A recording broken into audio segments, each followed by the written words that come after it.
আপনি আমার ভিডিও দেখছেন মানে আপনি ফেসবুকে আছেন। তো ফেসবুক যখন ইউজ করছেন তার ফেসবুকে অনেক কিছু সার্চ করেন। তো সার্চ করতে, করতে দেখবেন একসময় সার্চের যে স্টোরেজটা সেটা ফুল হয়ে যায়। তো ফেসবুক বলছে কিন্তু আপনি নিয়মিত সেই সার্চ স্টোরেজগুলোকে খালি করবেন।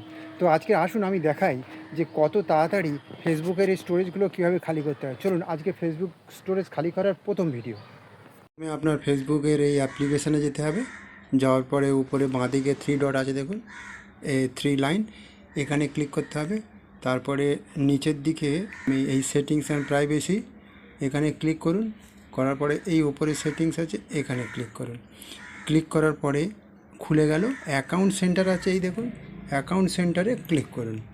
অ্যাকাউন্ট সেন্টারে ক্লিক করার পরে নিচের দিকে আসবেন ইওর ইনফরমেশান, এখানে ক্লিক করলেই আপনার নতুন একটা খুলে যাবে, সার্চ হিস্ট্রি বলে খুলবে। দেখুন এই দেখুন সার্চ হিস্ট্রি, এখানে খুলুন।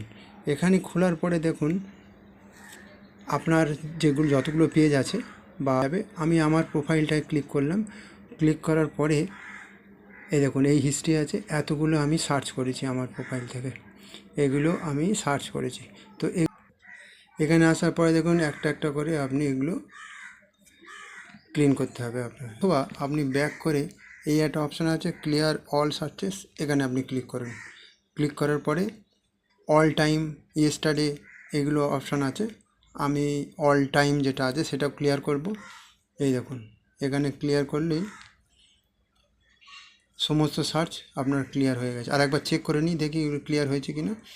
ইনফরমেশন গেলাম, সার্চ হিস্ট্রি গেলাম, এবার আমার প্রোফাইলটা দেখলাম, দেখুন আপনার সব ক্লিয়ার হয়ে গেছে। এইভাবে আপনার সার্চগুলো ক্লিয়ার করে রাখবেন।